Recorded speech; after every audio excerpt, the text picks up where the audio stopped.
All right, let's begin. Greetings, everyone, wherever you may be in New York City or around the world. My name is Michael Shank. I'm up here in Vermont. I live on a rescue farm, animal rescue farm up here in Vermont, and I am teaching the Sustainable Development course this spring at NYU's CGA. I've taught this course since 2016. I love teaching this course, and I'm going to give you an overview of what it's all about, what the course is all about, and then I'm going to deep dive into one segment of the course, one section of the course, so you can get a sense of how I think about these issues and what I'm going to talk about in the spring. Just a little personal note, this is me with my rescued animals. If you're ever up in Vermont and want to come see my horses or cows or pigs or sheep, dogs, goats, ducks, feel free to swing on by. Happy to show you the animals. They keep me sane in this COVID crazy year. So I just wanted to start with a little personal note. That's me, unsuited. All right, so I orient the class around the Sustainable Development Goals. My previous job was with the UN Sustainable Development Solutions Network.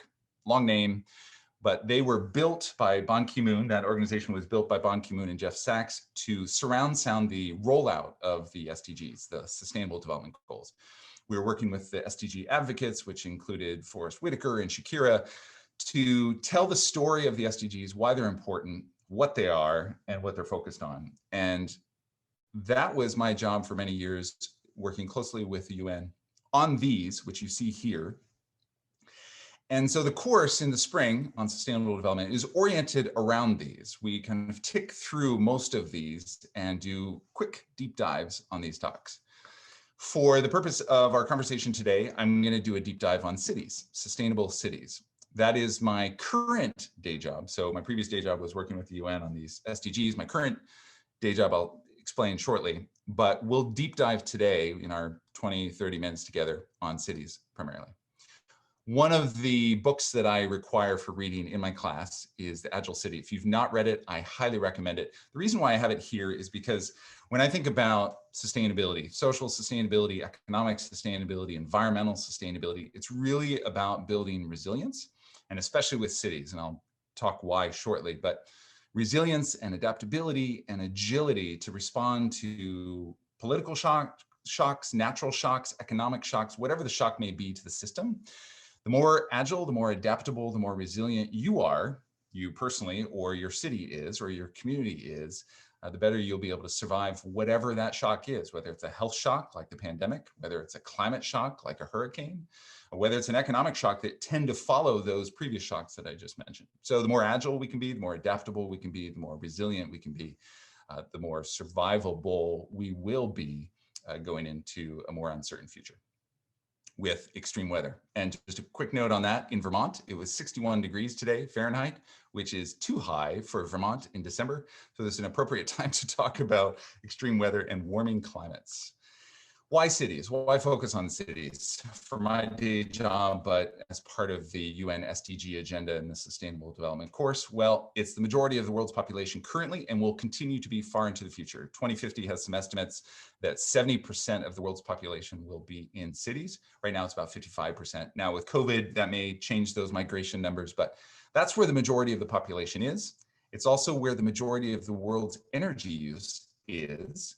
It's also where the majority of the world's emissions are, and it's the majority of where the climate impacts are most readily seen, witnessed. This is New York, obviously, after Hurricane Superstorm Sandy.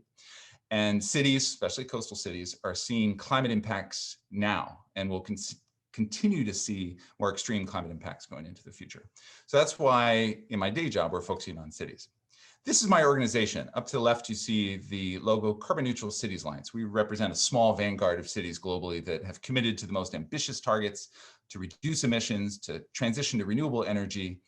And feel free to check us out, carbonneutralcities.org. I'm not going to talk a lot about the organization, but these cities are responding to all those impacts I talked about earlier, all that energy use I talked about earlier, all that emissions use I talked about earlier. And they're doing so in the following ways. These technical solutions, there's a report on our website that I helped write. I'm not going to assign it. It's not part of the class. I'll refer to it. Feel free to read it. It's a deep read, deep dive. But we know the solutions. I'm just going to identify some. You can see them here. capturing carbon through nature-based solutions. Well, that's like using soil to capture carbon. Adopting zero emission standards for buildings. Vancouver's doing that. Other cities are doing that. Increasingly, New York is thinking about doing this. Building electric vehicle charging infrastructure all across this country and all around the world so that EVs are the future, and they're happening now because people can navigate quickly because we've set up a charging infrastructure that allows for easy movement and mobility. See the one in the middle, that's San Francisco. They keep 85% of all waste from ever ending up in the landfill because they do such a good job of making sure that it's composted, the stuff that can be composted, recycled, the stuff that can be recycled, et cetera. And on the right, electrifying buildings, heating and cooling systems. This is what New York City wants to do. It's got a lot of buildings, 1 million buildings. And to get them off gas and oil, this is what they're going to have to do. That's a big job. A couple more solutions that we know that our cities are focused on, these game changers that my organization is focused on. Car-free, low-emission vehicle zones. New York City is doing this. They're setting up a congestion pricing. You may have heard about it. So more and more cities are doing this, either car-free zones, low-emission zones, et cetera. You see the thing in the middle, empowering local producers of renewable electricity. I have 52 panels, solar panels in my yard. I'm a local producer, but really empowering a decentralized grid. And on the right, this is what Oslo is doing, setting a climate budget so that all departments of a city have a basically they have a carbon budget. So whether it's Department of Transportation or Department of Health, whatever the department, you've got a carbon budget, and anything you do has to stay within that carbon budget. So our cities know the solutions, and I've left some of this blank because they're continuing to be vanguards and game change and frontier the future of ambitious decarbonization in cities. Big focus on equity happening right now too. So we know the solutions, but here's the problem, and this is what my class will focus on. We frankly don't need as much energy spent, and what I would want to work with you as students on is less in the deep dive on the technical, because yes, we do need more R&D, research and development. Yes, we do need more innovation, especially when it comes to batteries, storage of that, renewable electricity. And yes, there will always be space for innovation, but what our cities are realizing, they have the game changers. I just mentioned a bunch to you in the previous slides. They know how to change the game in their city and decarbonize their city. They know how to do it. But the problem is building the public will and the political will to do it. And so they are moving quickly into behavior change theory. And I spent a lot of time with my cities on the following slide, like how do we motivate behavior change? How do we build the public and political will so that those decarbonization agendas, those policies, those technical solutions actually work because the public's behind it and the policymakers are behind it and the private philanthropists are behind it too. So our cities are thinking more and more about, okay, well, if we're going to reach out to our audience, whether it's the public, whether it's policymakers, whether it's private sector, we have to be cognizant of all these things that could get in the way of behavior change. So all these images you see here are the things that get in the way of behavior change. And I just want to tick through a few of the ways our cities are countering these obstacles. Choice overload is one of them, for example. New York City developed a single website, a singular website focused on bringing a reusable container rather than single-use plastics like a water bottle. Bringing your reusable container, and they built a website, to build a campaign simply on this so that you weren't overwhelmed with like, oh, all the things I have to do on the environmental front. I have to change my clothes, I have to change my food, I have to change my car, I have to change my electricity, I have to change my heating. They just wanted to focus your attention on the single thing, like, no, bring it, bring your reusable, as a way of countering the choice overload that can come from having too many environmental choices. Cognitive depletion. One of our cities, Yokohama, partnered with Starbucks to have these cafes where no electricity was used to show and feed. There was a lot of food available, a lot of drink available, but to show that, listen, you can have a good time with low energy. You don't need excessive consumption to have a good time. And they were trying to both feed the hearts and minds, but also convey the concept that you can have a low energy lifestyle and still enjoy it too. Hassle factors, thinking about what gets in the way of behavior change. This is in Helsinki. They're making it super easy. This is on a public walkway by some apartment buildings. Super easy to, you can see some of the language there, you know, paper, put your paper, your glass. And it's this great suction tube that goes into a centralized system, tubes underneath the city that collects it at a central location. They're trying to make it as hassle light and as hassle free as possible to do the right thing, to get rid of your waste in a responsible way. Another city that is thinking about identity and what could get in the way of you appealing to diverse audiences in the public or in the policy space. Vancouver is trying to build a brand that has city pride. And so they built out this whole marketing scheme around greenest city to try to build and tap into Vancouver identity. We are one city, we're the greenest city, we're the most ambitious city when it comes to climate action. And that's how they tapped into identity. But when you're doing your work and trying to pitch people on sustainable development agendas, just being really mindful of the identities that come into the room and how are we appealing to these different identities. Limited attention spans.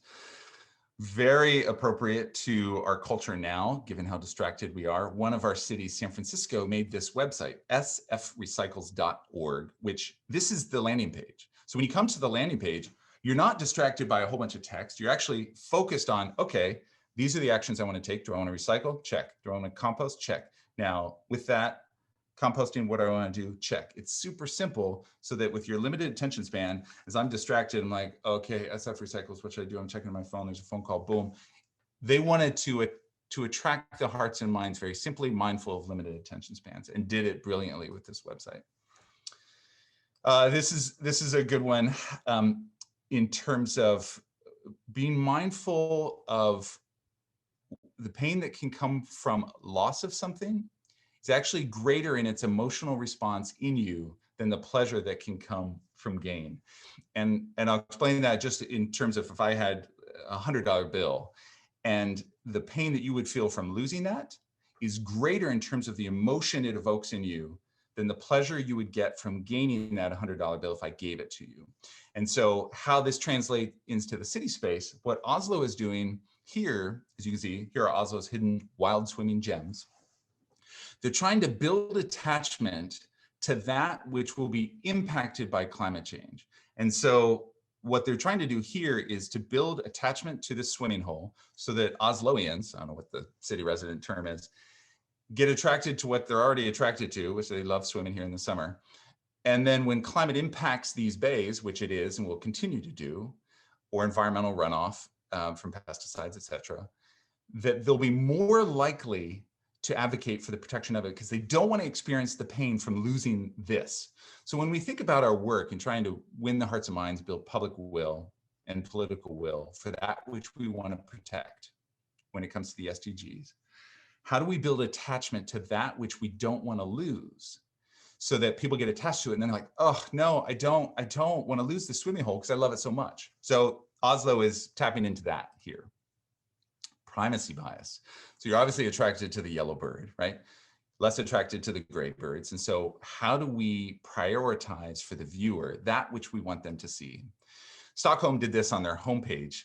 So this is Stockholm, the city of Stockholm, one of our members, positioning themselves as these are our assets as a community. And you see at the bottom left that they are the first European green capital. They were bragging about this. They want you to see that climate is important to them. Climate action, climate policy is important to them. They could have chose something else, but no, they chose this to message to the world that this is important to them. So when we message stuff around the SDGs or sustainable development, are we giving a laundry list of 10 things that are important, or are we identifying the one thing or the second most important thing or the third most important thing? Stockholm chose 4 things.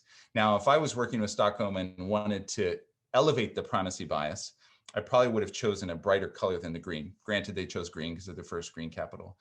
But if I really wanted to attract the eyes in terms of behavior change and motivating people to focus on one thing, it would have been a brighter font here. Subtle things like that. Procrastination, a big obstacle to behavior change. What Boulder did, one of our cities, is they created these small little video vignettes of people doing these following 4 things: improving their energy efficiency in their house, electrifying their heating and cooling, driving electric, getting solar power.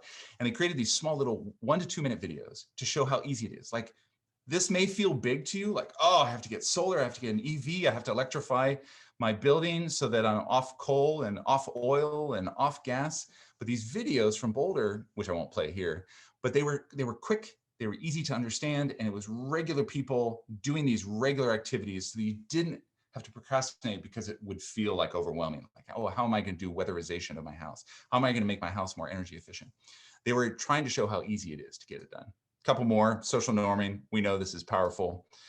Sydney did this. They created a leaderboard of people greening their buildings and really took care of ego here. Like Sarah H from KPMG, rock on, way to make your building green.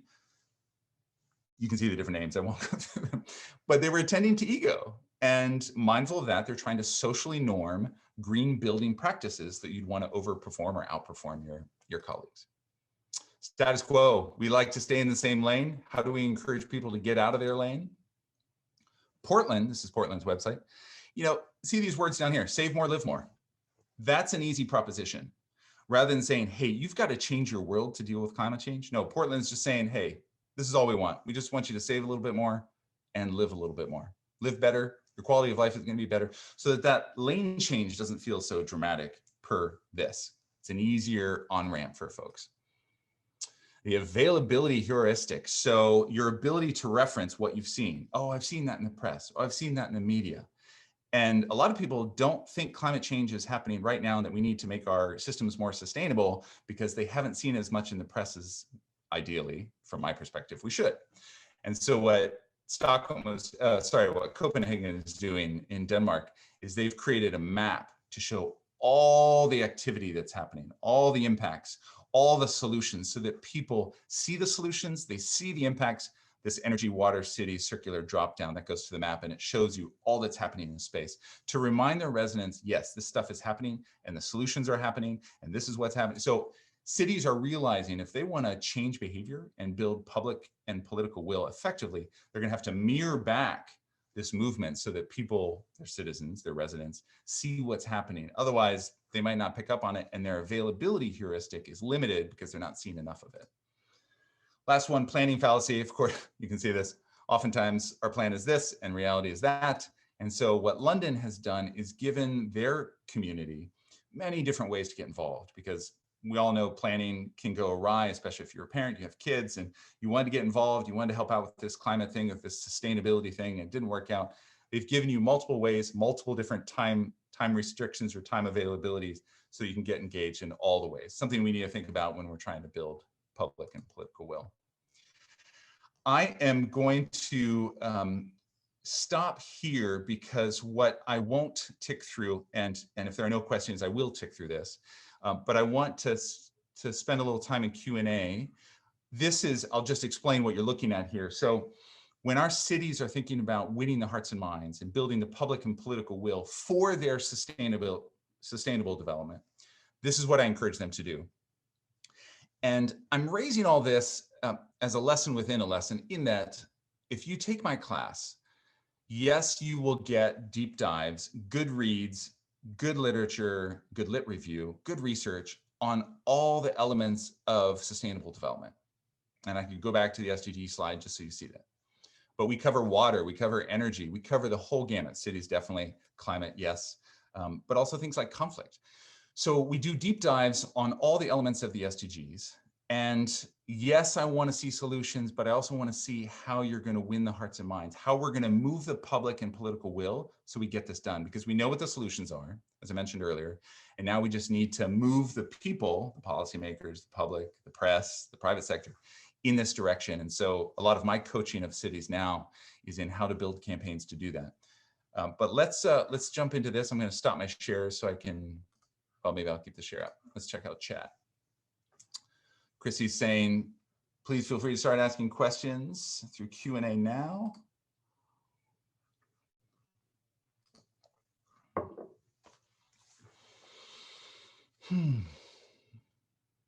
One thing, and I'll just keep talking until any questions come in. One thing that I really like about sustainable development is that there's so many intersecting issues. And so you could connect the dots between gender equality, education, and climate very quickly. And that's often what I'm interested in the class. What are the intersections? How are you connecting the dots? A lot of people look at the SDGs and think they're siloed, and oftentimes they're treated in silos because a lot of the funding mechanisms, a lot of the advocacy orgs have, in fact, siloed themselves. And so some of our work is to build the nexus between. Okay, 2 questions come through. 3 questions, bottom of my share screen. For some reason I am, oh, there they are, there they are. All right. 2 questions. Wondering if there are any dynamic out-of-the-box sessions that you'll be creating for students using art, breakout sessions, bringing speakers, etc. Okay, let me deal with that very quickly. So yes, and if I send you my syllabus, sorry for the tongue twister, you'll see this as well. I try to bring in guest speakers for every session if I can from my professional networks. It'll be easier this spring because we'll be remote. It'll be a little bit easier for me to tap my collegial network nationwide. So yes, bringing speakers. Funny you ask about art. If you Google strategic arts-based peace building or art activism and my name, you'll see some of the publications I've written on that. I am very supportive of creative ways of expression and happy to, I haven't incorporated art traditionally, definitely media, into the space. Happy to build some curriculum out of that as well. Another question, you talked briefly about identity, but as the topic of social justice, inclusion, and racial justice, something we all experience in this country, which our institution, NYU, students, administrators, faculty will benefit to be exposed, talk, and analyze. Wondering if you'll be applying using these concepts, how they relate to sustainability. Yes, these are great questions. And if you remember the slide where I talked about my cities centering people and equity, our cities, thankfully and rightfully, because of all the reasons mentioned in this question, are prioritizing equity. And so it's coming up a lot in work, this prioritization, sorry, I should slow down. I'm just trying to get through all these questions. This prioritization of equity, racial equity, climate equity in the city space is now a priority for our cities, which is great. It's a priority for me as well. And certainly in my role as a white male in America with privilege, I am very cognizant of what that means and how I need to get out of the way for a lot of these conversations to happen and how I can best facilitate them. So yes, it will come up in all of the subject areas because it has to, and it will inherently. What will the assignments look like? What are the subdivisions of weeks like? So each week is a different issue. And I try to get students writing and presenting as much as possible. Part of this course is also training in written and oral communication. So I am interested in writing that improves your ability to articulate the problem and propose a solution. I'm not interested I've never been interested in writing that sits on the shelf or that is not useful to society. So you will see a lot of my assignments, all my assignments, are intended to be useful to yourself as a learning process, but also useful to society. So anything you write or anything you present will all be about training for professional development and for your role as a change maker in the world. COVID implications on the SDGs. Absolutely. That was another question. Will the course consider COVID implications on the SDGs? Yes. So a lot of the required reading in the books obviously are dated now because they weren't published in 2020. But what I do every week is provide current reads, shorter current reads in the press usually, to balance any book or publication or research. So I try to keep it current with current news that we can discuss as a class too.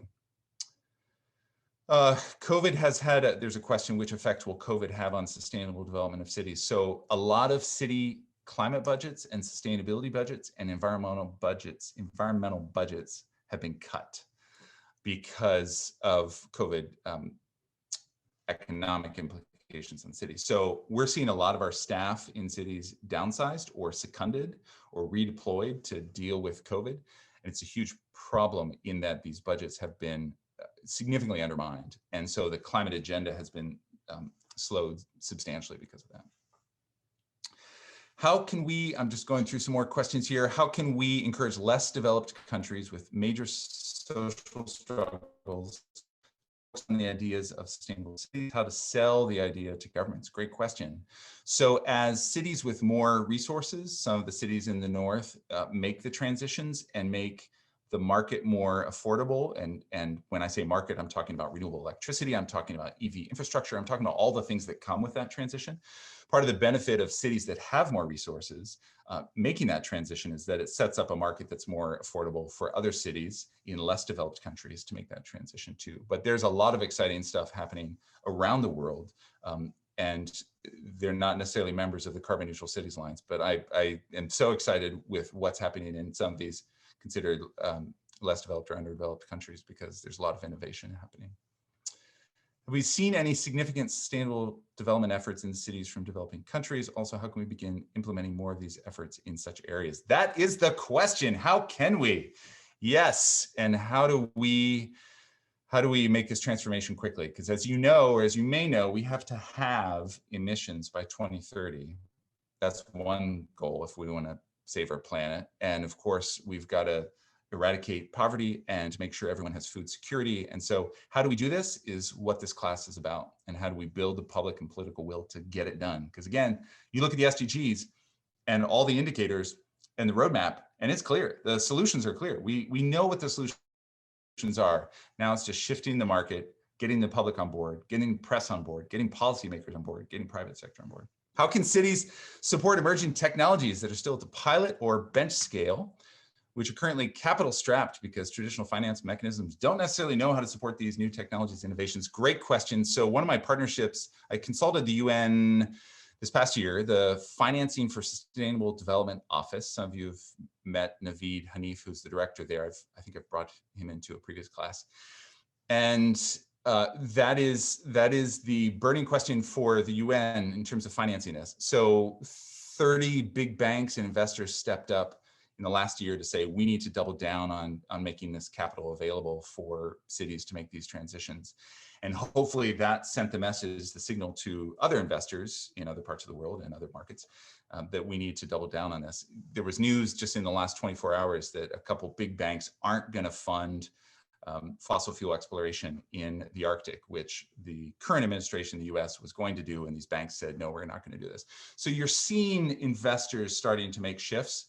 I know the UN and Naveed Hanif would say that we need to fast track this investment, and he would want those 30 investors who comprise the Global Alliance of Sustainable Investors, Global Alliance of Investors in Sustainable Development. I forget what the acronym is, GISD. He would want them to work even more efficiently and expeditiously to get this done. A couple more questions. So the question that came in is very long, so I'm gonna skip it and hopefully get to it later. How do you suggest cities in the US tackle these sustainable issues with a high population of poor and immigrant residents whose main concern may not be sustainable energies?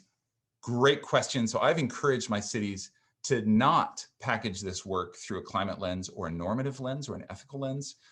Previous students who are on this call would have heard this from me too, but not to say, hey, we should make this transition, whatever the game changer is per my previous slides, because it's the right thing to do, or it's the moral thing to do, or for 7 generations from now, when people can't eat or can't pay their rent or don't have heat in their home, frankly and understandably, if I was in that same position, you're not going to be thinking about 7 generations from now, or you're not going to be thinking about the climate or doing something for the planet because your family is first and foremost. And so our cities are, especially because of COVID, repositioning their whole framing and trying to find ways to attend to basic human needs, because a lot of the transition does attend to basic human needs. Like if we have cleaner energy and cleaner fuels and more sustainable streets and pedestrians, people are going to live better lives. And if our food systems are healthier, people are going to live better lives. So the transition actually sets up healthier living, better quality of life for people. But the people positioning that, the cities positioning that cell, often do it for reasons that don't appeal to people who are really struggling or really poor, as that question attends. Does the course cover intersections of sustainable development, climate change, immigration, displacement? Yes. So I also taught a course on climate security where I get into climate migration and climate refugees. I'm not teaching that in the spring. Happy to send you some of those articles. We will definitely talk about it because climate security, climate migration, climate refugees are an issue now. The UNHCR has talked about the 60 million climate refugees, but we'll only see more every year as climate impacts populations and their habitat and force them to migrate. So yes, on the displacement, that comes up clearly in the course as well. All right, let me see if I can get to the last one. But do you have good practices already implemented in countries, example Latin America, where the culture, people, or governments simply don't have sustainable development in their short-term plans or way of living? Yeah, so how to change their culture or people, governments, when plans just aren't even in the agenda? Do you have good practices? It's tough because, take a city, and you said Latin America here. take a city in country X and they don't have any plans whatsoever. Although actually I'll counter as I'm thinking, every continent does have examples. So if I was assigned with the task of how are you going to work with city X and country Y on getting sustainable development plans in their agenda, I would research their neighbors, country neighbors and city neighbors to see who is doing it elsewhere, because I know someone is. And on every continent, there are good examples. We just have to find them. And some have been written about, some haven't. And maybe it's up to you to write about them for the course, who knows?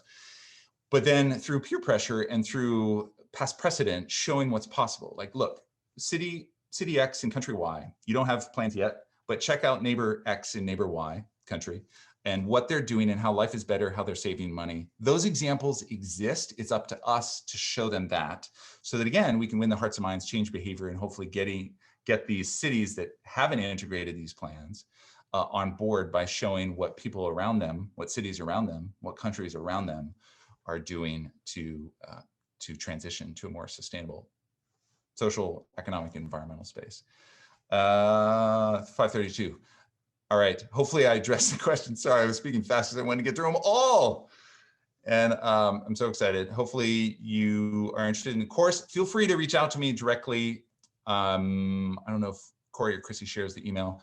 My NYU email isn't set up yet because I was taking a hiatus from teaching, so they're just setting up my account. But feel free to email me at michaelshank@carbonneutralcities.org. That's my work address, michaelshank@carbonneutralcities.org. In case you want to ask further questions, or if you feel like it didn't fully address your question. And it looks like some former students were on this call too. And if you are a prospective student or interested student and you want to ask questions from those students, like, hey, what's the class like? Please do, so that you have testimony from them, because that's the strongest testimony. Okay, I think that's it. Chrissy and Corey, thank you so much. It was great to see some former students out there. Hi, it's nice to see you again virtually. And sorry for tripping up on my tongue there at the end with answering all those questions. I just wanted to get through them all. Okay.